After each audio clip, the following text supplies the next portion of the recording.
Honourable Ravi Karunanayake. Thank you, Presiding Chairman. I'm happy to follow the de facto Minister of Foreign Affairs as he reflected the view of the government, and I'm sure most of the backbenchers that are there is there to listen to what he has said and not the erudite scholar, our Foreign Minister. Honourable Foreign Minister, we have been always mentioning that our foreign policy should be fashioned to meet up with the domestic requirement. Now, this is what is sadly not taking place. Whether it is economic development, whether it is a diplomatic engagement, or whether trying to take advantage of our geographic location is the most important thing that we have got to do. Unfortunately, none of these factors seem to be taken into account. The foreign policy of this country is the biggest problem that we are facing today.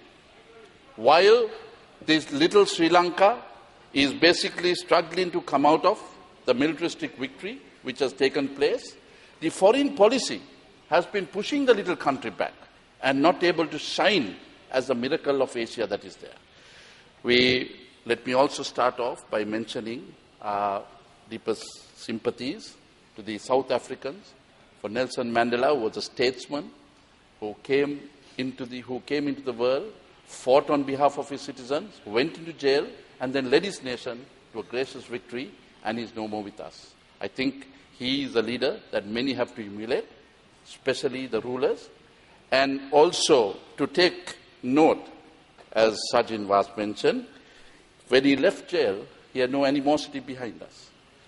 Going on further, I thought that the foreign minister only has a challenge from Sajin Was as de facto minister.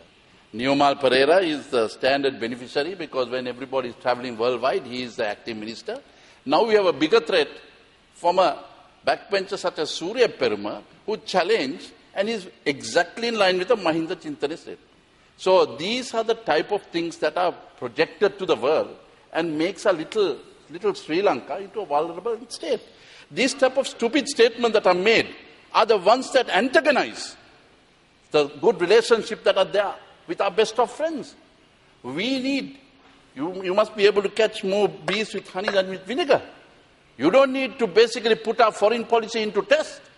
This is the time when we require everybody to move from the difficult situation that is there. It is a dexterous situation, no question about it. But you've got to ensure that the professionalism is brought out into at this particular moment. Surya Peruma Mantuma Kata Kara wage, Lanka, Loke Thiyani Lanka Vetule wage. මෙන්න මේ වගේ විදේශ ප්‍රතිපත්තිය තියාගෙන කතා කරන මහින්ද චින්තනය මං හිතන විදිහට ජනාධිපති මේක ඇහුවා නම් අනිවාර්යයෙන්ම විදේශ ඇමති කරන එක ප්‍රශ්නයක් නෙවෙයි. ඉතින් ඒ නිසා මේ අවස්ථාවේදී මං ඉතාමත් ඕනෙකමින් කියන්නේ we should have our foreign policy once again where we are friends with all and enemies with none. Look at, I'm putting it to test Labour GSP, what has happened. We have lost $1.6 billion US. This is not for aid, this is trade, not to be paid back. It's only to implement our constitution. Look at the free trade agreement with the USA. When Professor G.L. Pires, you were with us in the UMP government in 2000 to 2004, you were helping us and we were able to fashion the free trade agreement with the USA. In 2004, February 19th, when we had a meeting with Zolik in Singapore, we were told you win the election and we'll ensure that you basically get the free trade agreement. Wasn't that what was mentioned? And where is it? You don't need to bend to anybody. We have to maintain our own pride and prejudice. But you must ensure that what is good for Sri Lanka is done for Sri Lanka. What is the situation with the SEPA in India? Where is the Singapore Free Trade Agreement? These are the essentialities of foreign policy. That is where you fashion such policies. You look at Singapore making a statement. I was pretty surprised, but on the reverse, I was thinking, what else can Singapore do? No business for countries to intervene in others' affairs. Now, this is what Prime Minister Lee is saying. But what if the intervention is taking place in Sri Lanka and Sri Lanka is able to come into the world? Then Singapore will lose its pride. And that is why people like this are saying such statements that are there. Look at the situation in Britain. You thought you can catch them, or you can basically camouflage them by buying Rolls-Royce engines and thinking you can fashion British policy, diplomacy through that way. What happened? He came and displayed what his feelings of the UK, British citizens in UK. Then you look at the situation in Uganda. You went and paid 100 billion for water resources. That was one of your ideas with the president. Uganda didn't even come for the Commonwealth, investing in such a lot of money in a country of that nature. Maldives, you spent 10 million on roads. Maldives didn't come for this thing. And now you basically have one of the Asia's brightest men, one of my very good friends who is the president, Mr. Yamin, and these are the challenges that you will basically be facing. These are things that are there. Then look at Iran. You used Iran 4 years ago, especially during the Eastern election in 2009. I can very well remember he came and he said he'll give money for the Sapukas on the oil refinery. What happened? You tried to take Iran and fight USA. Today USA and Iran are friends. And what is happening to our policy? These are the matters that you need to open your eyes and ears. Not to be a single in a Gembo again. That is one area. Myanmar. You look at what happened to Aung San Suu Kyi. She basically was fighting human rights. She came out in Britain with David Cameron 3 months ago, said Sri Lanka must put its human rights record correct, and also urged David Cameron not to come to Sri Lanka. These are the people that at one time Sri Lanka was luring in order to ensure that they fashioned Sri Lanka's foreign policy. Cuba and Libya was the same that was there. So all I just mentioned this was in passing to tell you our foreign policy is far away from the reality what is required to take little Sri Lanka into the world. Remember, Sri Lanka is in the world, not that world is inside Sri Lanka. So on that particular note, all I would like to basically mention is on this CHOGM. Now, you spend 15,840,000 on this, and what was the return? I don't say what is not good. Certainly, CHOGM is what is required for the country, but we should have fashioned it on a matter that we basically say, this is what is going on in Sri Lanka, showcase Sri Lanka. Not to require Commonwealth heads of government bringing business forum and bringing Chinese investors there and showing these Commonwealth heads of government business meetings. All what you got to show is that little Sri Lanka is basically there. You at this particular moment missed the golden opportunity. You are running after unwanted things, tamashas. You should have said, yeah, we are here out of a problem. We require money, but you were trying to show every area that they went was carpeted in 24 hours. And you showed them that we are a highly advanced state. If only they went half a kilometer out of the state engagement roads, you would have seen what a pathetic mess it was. So, Honourable Minister, while you basically at this moment have to get it on a personal basis, remember that is because you are not DLPs, but you are the External Minister of Sri Lanka. And that is the reason why I always basically question you. Where is your professionalism that is displayed in the foreign ministry? That is the necessity.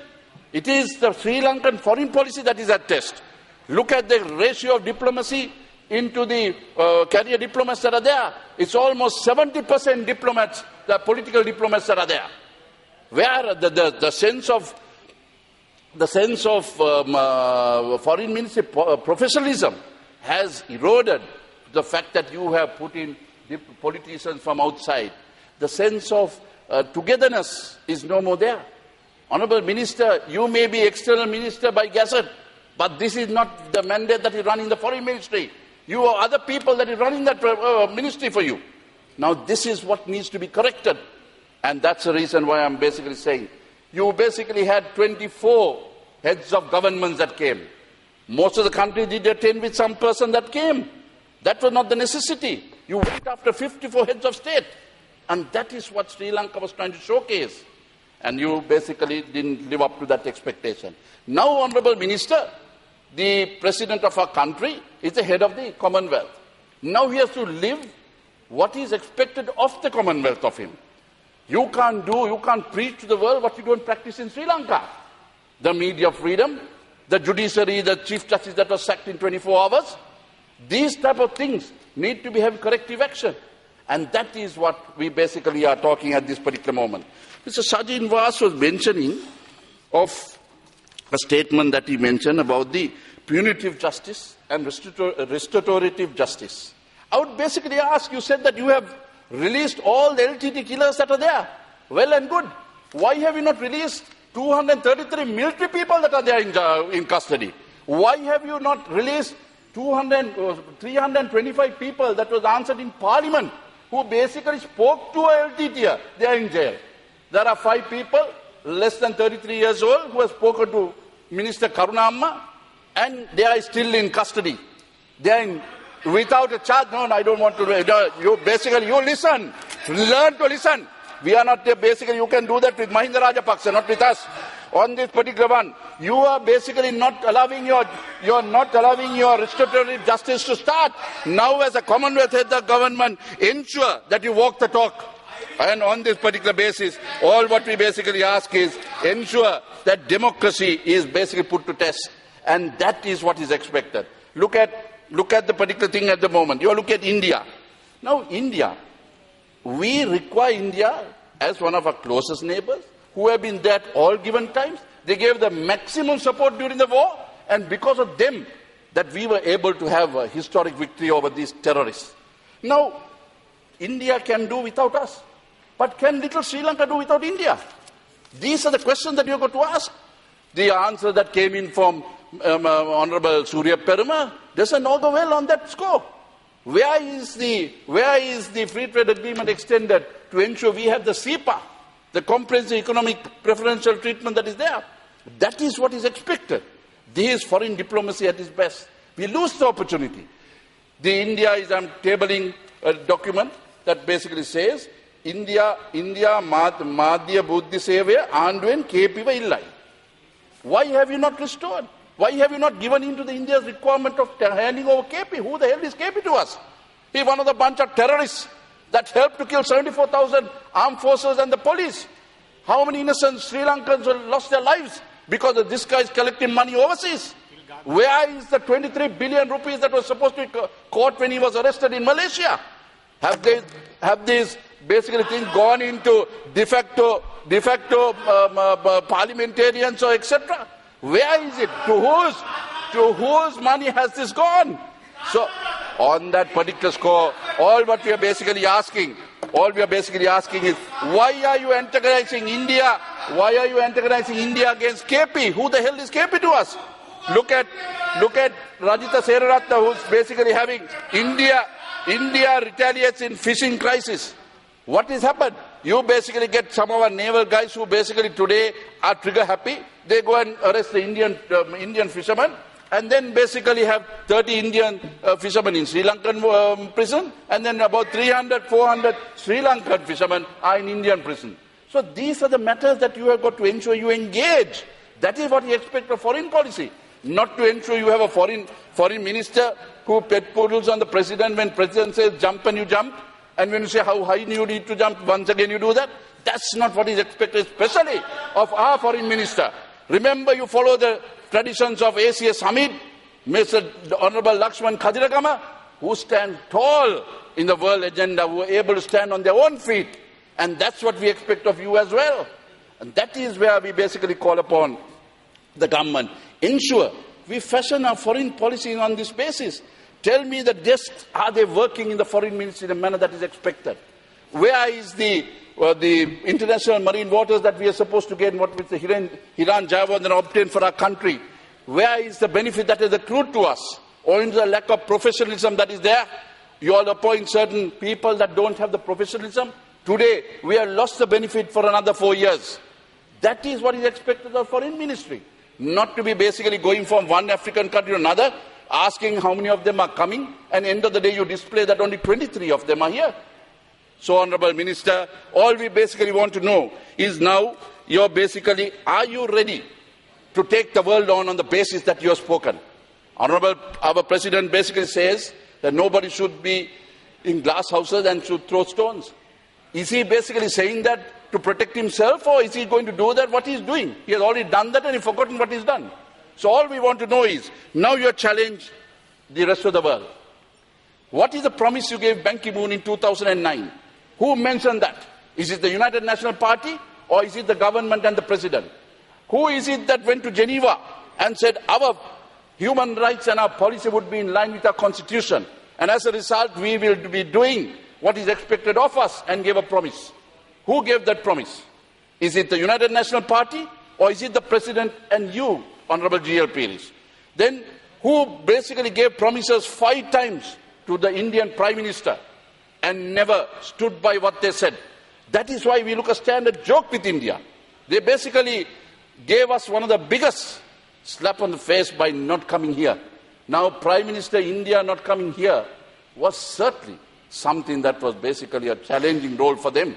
But they took that decision against all odds for the simple reason that they thought that they have been pulverized at all given moments. And it's better stand to their conviction rather than cringe and crawl and come and stand with a club that basically means nothing to them. Where is the answer? That is what basically the external minister mentioned. What is the situation in the universal periodic review that is there? You have been challenged now. These are matters that will, in any case, go on. You can basically say who the hell and what the hell goes on in Geneva. Well and good. If that is the case, are you ready to challenge them in Geneva and win the resolution against Sri Lanka if anybody brings it against? That is the challenge that is before you. Last time when we told you, ensure that basically be ready for a challenge and give us also some help to help you all. You all said we don't want, we'll win the resolution. You lost by almost 25, 26 members. Then Naveen Pillai came to the country and went off and gave certain strictures. Have you responded to that? We are not bothered of what they say. These are Mother Lanka as well. They are not Mahinda Rajapaksa government per se. We as Sri Lankans have also a right to basically ask the government, where is the foreign policy of our country? This little Sri Lanka has the Sinhalese, the Tamils, the Muslims, the Burghers and the Malays. And that is what D.S. Seranayake in 1948 got independence from the British. Because he said, we have the stature and the ability to protect the Sri Lankans better than what you all have done. And in his words he said, we Sri Lankans, beat the Sinhalese, the Muslims, the Burghers, the Tamils, will all stand together and do what better than the British have done. Have we done justice to them? Just turn to your right and see whether Honourable Douglas Devananda is able to say that. Go a little further and check whether Honourable Richard Baduddin can say that. And turn back and see whether your Tamil friends are able to stand with you. Your opposition members that are there with the Tamil TNA that won resoundingly in the northern area are talking different language. We, little Sri Lanka, is being disintegrated owing to the bad foreign policy that has been adhered by the Mahinda Rajapaksa government and you as the Minister of Foreign Affairs. Honourable Minister, we basically, as Sri Lankans, as opposition, willing to support you to ensure that no threat comes to Sri Lanka. But remember, take us into consideration on the basis of what we are saying. You have a threat that is there in Geneva in 2014. You have basically almost about 100 days. Will you tell this House that you are confident of challenging any resolution that comes and able to win against them? If not, fashion the policy as to how you expect to overcome this problem. You can't say Geneva and go to hell. What if they bring certain economic sanctions that are there? You all will be okay, innocent people. Like what happened to European Union Labour GSP and lost out 165 billion Sri Lankan rupees or 1.6 billion US dollars. Nobody talks of that. Now the factories from 742 when you and I were cabinet ministers is down to 199. And that is today, the Textile Association is saying, is owing to the lack of the labour GSP that is there, that is not in the country. Then you go on to Channel 4. That idiot that came in. Why basically you said Channel 4 was a problem? In 2010 when Mahinda Samarasinghe mentioned that this was fallacious, we asked him, why don't you take them to court? We told them if it's the government that can't take to court, tell us we as the UMP. And I will mention through Hansard, we told Mahinda Samarasinghe, give us, we will go to court. You don't go to court. You basically only say lip service to that particular one, and then the guy comes here. First of all, if he was doing a heinous crime, why do you allow him to come to Sri Lanka? Who told him to give you a visa? Could David Cameron told him you must give him a visa? No way. India refused him. So why couldn't you have the guts to, or the spine to basically say we don't give because he committed unwanted defamatory statements against Sri Lanka? You allow him to come in because it was, you accept now that it may be the truth. Or if Mahinda Samarasinghe basically told that it was lie, why didn't you all go to court? He said, I quote in the Daily News 2 days later after the thing came out, we are going to sue them. Thank you very much, Honourable Ravi Karunanayake. So on that, just 1 minute, Honourable Sir. So please, on that particular please basis, wind up now. You basically are jumping around Raja. Why the hell can't you go to court like the Americans have done so? What is on? You all are spineless creatures that are unable to hold on to your policies, and then you hit around the fence and not know what you are doing. So on this particular one... Thank you very much. Just 1 second, sir. On this particular one, we are asking, why did you give that? Like you stopped the Sweden minister coming into Colombo. You basically stopped the opposition leader in Canada coming to Sri Lanka. You didn't give him visa. Why did you allow this surreptitious guy to come in, who basically tainted defamatory statements against Sri Lanka? Thank you. So in short, you have done what you wanted to do.